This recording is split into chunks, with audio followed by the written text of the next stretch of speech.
Hello everyone, I'm Vinay Chanana. Hope all of you are enjoying this very simple topic of plus one physics dimensional analysis. In the last video, we discussed how to find dimensional formulae for various quantities. In today's video, we are going to discuss applications of dimensional analysis. उससे पहले just जो last class में हमने discuss किया था, all quantities, all physical quantities, they are classified into four categories. Number one is dimensional variables, the quantities which are variable and have dimensional formula.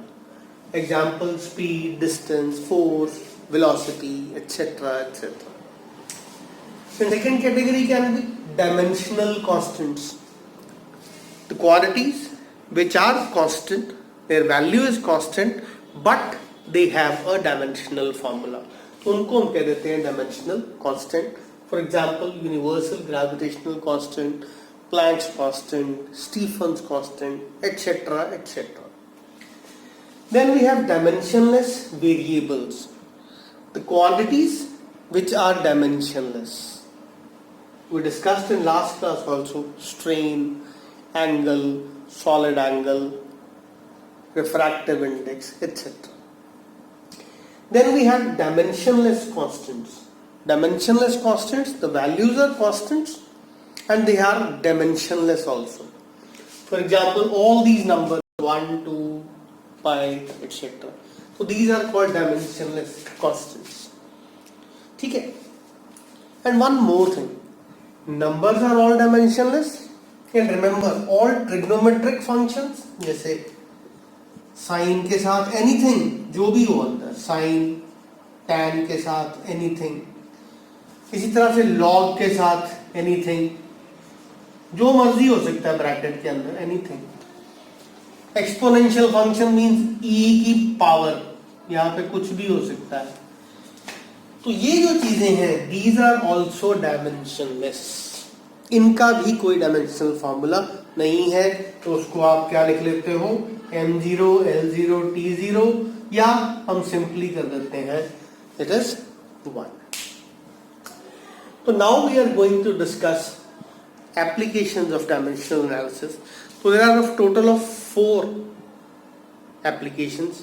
In this video I'll be discussing 2 and then we'll discuss some questions also. Okay? The first application is to check the correctness of a given relation. You will be given a relation और आपसे पूछा जाता है कि whether this relation is correct or not.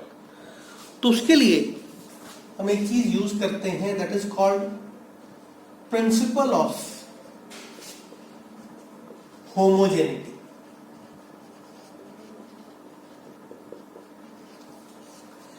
So what is principle of homogeneity? According to this principle, only that relation can be correct if dimensions of fundamental units on both sides of the relation are same. कि what we do is, जो भी relation दिया होगा दोनों sides का हम dimensional formula निकालेंगे. अगर तो डायमेंशंस ऑफ फंडामेंटल यूनिट्स दोनों तरफ सेम है, मास की, ऐसे ही लेंथ की, ऐसे ही टाइम, या जितनी भी फंडामेंटल क्वांटिटीज हैं, अगर तो डायमेंशंस, या मोटा मोटे तौर से कह सकते हैं अगर डायमेंशनल फॉर्मूला दोनों तरफ सेम आ जाता है, तो then that relation can be correct. हाँ, इसमें भी एग्जैक्टली करेक्ट है या नहीं है उसके बारे में हम कुछ नहीं कह सकते हैं, क्योंकि आपने अभी अभी पढ़ा है कुछ डायमेंशनलेस कांस्टेंट्स भी होते हैं. तो रिलेशन कैन बी करेक्ट अगर दोनों तरफ का डायमेंशनल फॉर्मूला सेम है तो. और अगर डायमेंशनल फॉर्मूला सेम नहीं है तो फिर तो बात ही खत्म हो जाएगी, फिर रिलेशन वो ठीक हो ही नहीं सकता। किस तरह से क्वेश्चन आते हैं, एक दो क्वेश्चंस करते हैं। जैसे ये question, check the dimensional accuracy of the relation. Number 1, G equals to capital GM over R square. ये गिवन है, G is acceleration due to gravity, capital G is universal gravitational constant, M is mass and R is radius. हाँ, इसमें एक बात का ध्यान रखना, आपको इनके डायमेंशनल फॉर्मूले नहीं दिए होंगे, तो या तो आपको याद होने चाहिए या वो आप डिराइव कर सको। तो इसमें हमने करना क्या है, पहले हम पकड़ेंगे left hand side. Left hand side क्या है, G, it is acceleration due to gravity, और आप सबको याद है, क्यों जी याद है, तो एक्सेलरेशन ड्यू टू ग्रेविटी का फॉर्मूला इज LT माइनस 2। अब पकड़ते हैं right hand side. Right hand side क्या है, it is GM over R square. तो यूनिवर्सल ग्रेविटेशनल कांस्टेंट, हाँ जी याद है, हाँ रिया याद, it is M minus 1 L3 T minus 2।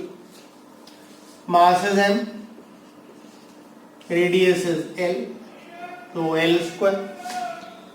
करके देखें इसको सॉल्व, तो M माइनस 1 M, ये तो खत्म हो, ये तुम्हारे पास क्या आ गया, L की पावर क्या हो गई 3 माइनस 2 1, T की पावर हो गई माइनस 2।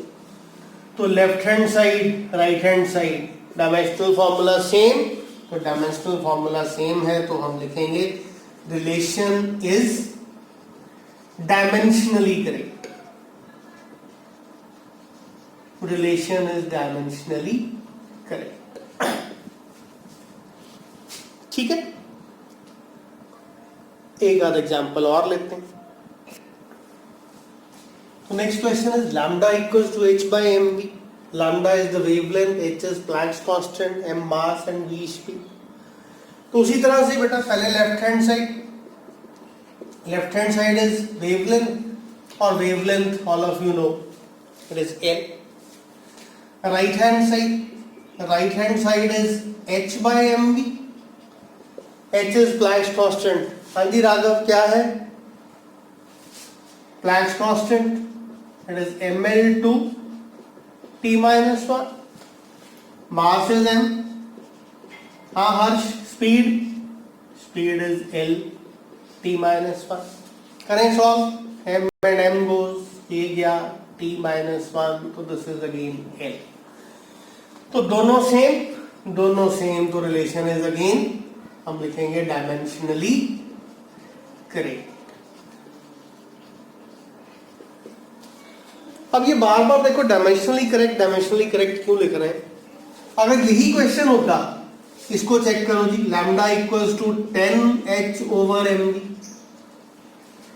या √7h ओवर mv, तो इनको भी अगर आप चेक करोगे, इधर ये तो दोनों, ये भी डायमेंशनलेस है, ये भी डायमेंशनलेस है, तो चेक करोगे तो ये भी L, ये भी L आ जाएगा, ये भी L आ जाएगा। लेकिन ये रिलेशन सिर्फ डायमेंशनली करेक्ट है, एक्चुअल में करेक्ट नहीं है। तो इसलिए इस एप्लीकेशन से हम सिर्फ डायमेंशनल एक्यूरेसी ऑफ रिलेशन निकाल सकते हैं। The actual relation is this one.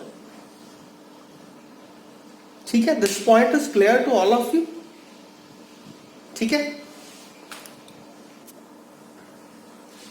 तो let's do one more. V equals to under root E by rho. V is speed, E is modulus of elasticity, and rho is density. So again, left hand side is V. So that is LT minus 1. Right hand side is under root E by rho. Under root का basic मतलब is power is 1 by 2.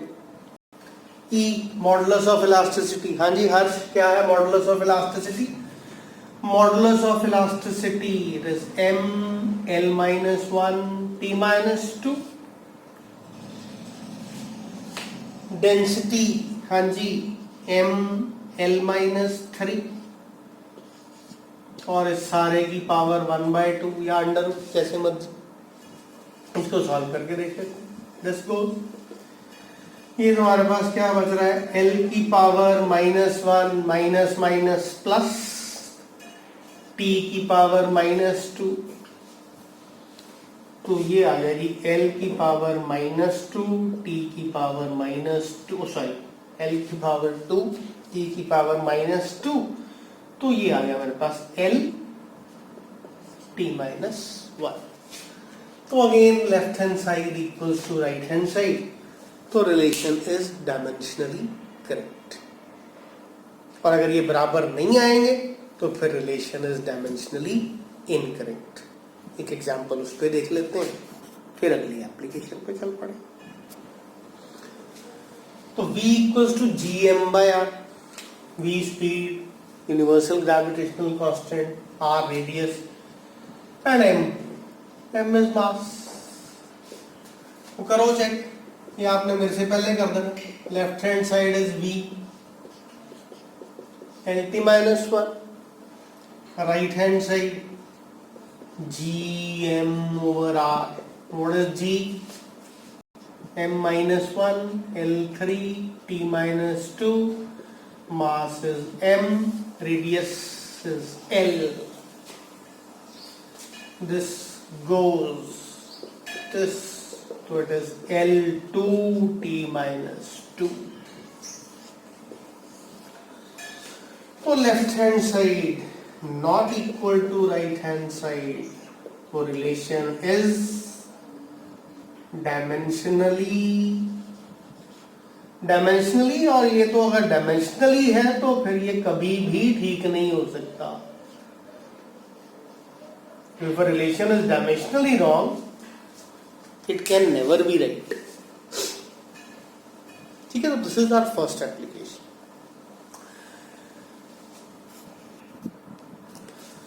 तो a small exercise on this application. तो ये कुछ questions दिए हैं, आप इनको नोट कर लीजिएगा and try to solve these questions. ठीक है।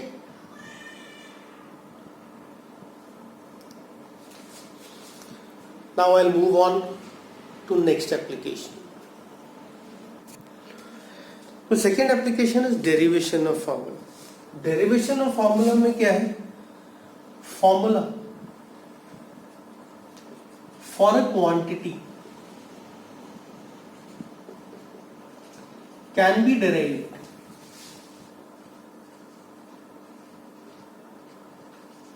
if we know the factors on which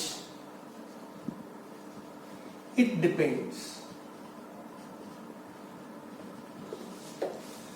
और इस एप्लीकेशन में भी again we use the same principle of homogeneity.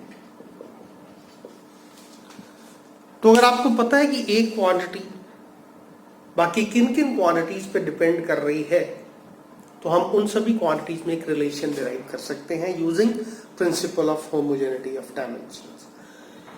लेकिन यहाँ पे एक छोटी सी लिमिटेशन है, एक क्वांटिटी ज्यादा से ज्यादा 3 फैक्टर्स आपको पता हो तो डिराइव की जा सकती हैं, लेकिन अगर 3 से ज्यादा हो जाए तो काम थोड़ा मुश्किल हो जाता है, नहीं कर पाओ। तो एक दो एग्जांपल्स हम लेते हैं इसी एप्लीकेशन पे। जैसे question, time period of a simple pendulum t depends on mass m of the bob, length l of the string and g acceleration due to gravity, and you have to derive the formula. तो इसका एक set method है इस तरह के questions का। आपने करना क्या है, अपनी तरफ से ये जो t है आपने मान लेना है इट इज प्रोपोर्शनल टू पहली क्वांटिटी की पावर a, दूसरी क्वांटिटी की पावर b और तीसरी क्वांटिटी की पावर c। और यहाँ पे we have to find the values of a, b and c। तो फर्स्ट स्टेप ये रहेगा, अपनी तरफ से आप पावर्स लगा दोगे, then t equals to k m power a, l power b and g power c। यहाँ पे k क्या है ध्यान रखिएगा, It is dimensionless constant of proportionality. ठीक है, उसके बाद दोनों तरफ हर एक क्वांटिटी का डायमेंशनल फॉर्मूला लिखते जाओ. तो इधर टाइम पीरियड इज टी, या टी भी लिख सकते हैं, या इसको हम m0 l0 t1 भी लिख सकते हैं.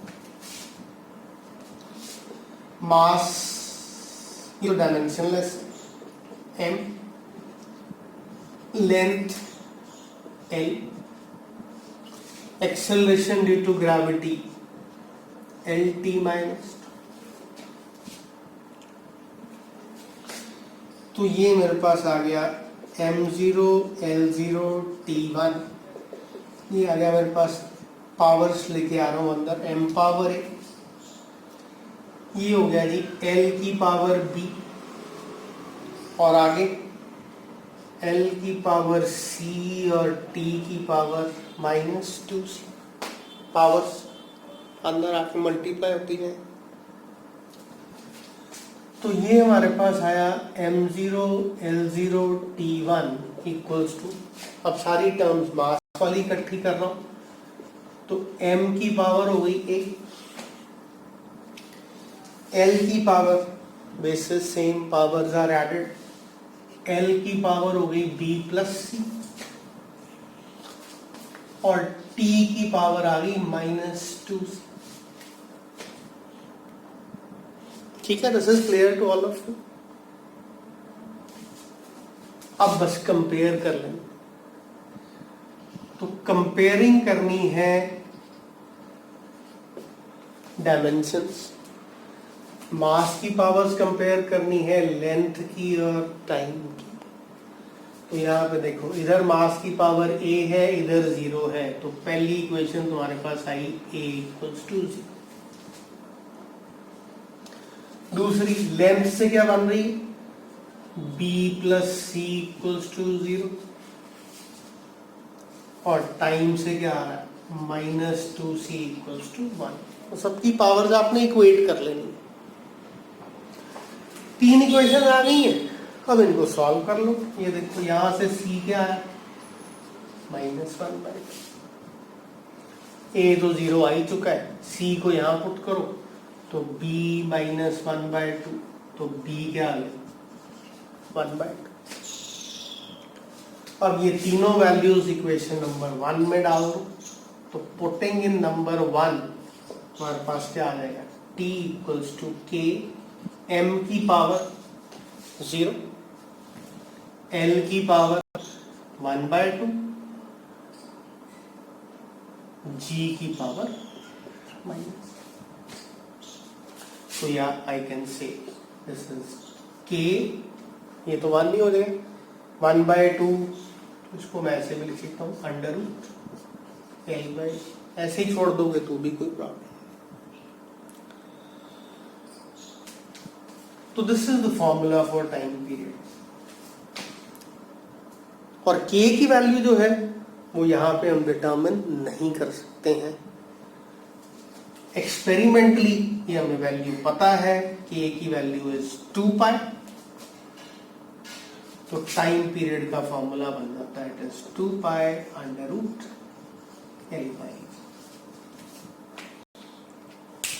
तो दिस इज एक्सपेरिमेंट. तो मेथड इज क्लियर. जो भी क्वांटिटीज है उनकी अपने आप से पावर्स अज्यूम कर लेनी है, A B C, proportionality constant डाल देना है, सभी क्वांटिटीज का डायमेंशनल फॉर्मूला लिख देना है, पावर्स सॉल्व करके फिर पावर्स को इक्वेट कर देना है, कंपेयर करके ए बी और सी की वैल्यूज निकाल लेना. एक आध क्वेश्चन और करते हैं.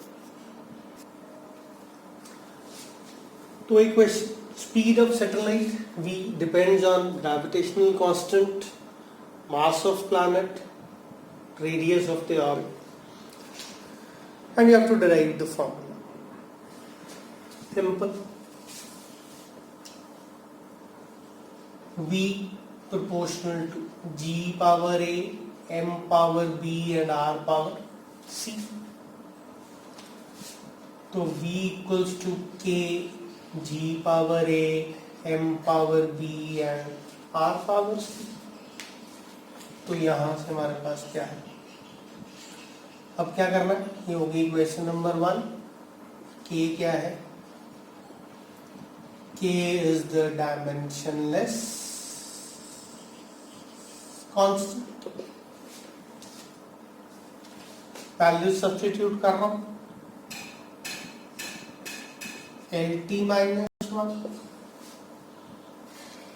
gravitational constant M minus 1 L3 T minus 2 power A, mass तो M ही, radius L, L T minus 1, M की पावर माइनस ए, L की power 3A minus 2A, M की पावर B और L की पावर C. तो ये हमारे पास आ गया, M की पावर क्या बनी, minus A plus B, L की पावर क्या आ गई, 3A प्लस C, और T की पावर क्या आ गई, माइनस 2. इसको मैं ऐसे भी लिख सकता हूँ. ठीक है जी, यहाँ पर सभी क्वांटिटीज के डायमेंशनल फॉर्मूले डाल दिए, फिर उनकी जो पावर्स हैं उनसे मल्टीप्लाई कर दिए, फिर उसके बाद basis same powers are added वाला फॉर्मूला लगा दिया. अब क्या करना है, दोनों तरफ कंपेयर कर लो. तो इक्वेशंस क्या बनी, m से क्या है, वो आ गया minus A plus B equals to 0. Length से क्या है, 3a plus C equals to 1, और टाइम से क्या है, minus 2a equals to minus. Quantities की पावर्स कंपेयर कर देनी है बस आपने, मास की मास के साथ, लेंथ की लेंथ के साथ, और टाइम की टाइम के साथ. अब ये 3 इक्वेशंस आ गई हैं, इनको सॉल्व कर लेते हैं. तो यहाँ से a क्या आ गया, 1/2, इधर आ गया, यहाँ से b इक्वल्स टू a आ गया, तो b भी क्या आ गया, 1/2. यहाँ पे पुट कर 3/2 plus c equals to 1, c आ गया 1 माइनस 3/2,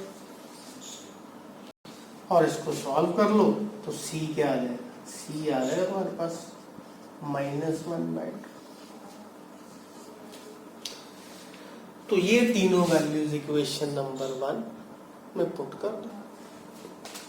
तो यहाँ पे अगर मैं पुट करूं इक्वेशन नंबर 1 में, तो v equals to k g की power a is 1/2, m b is 1/2,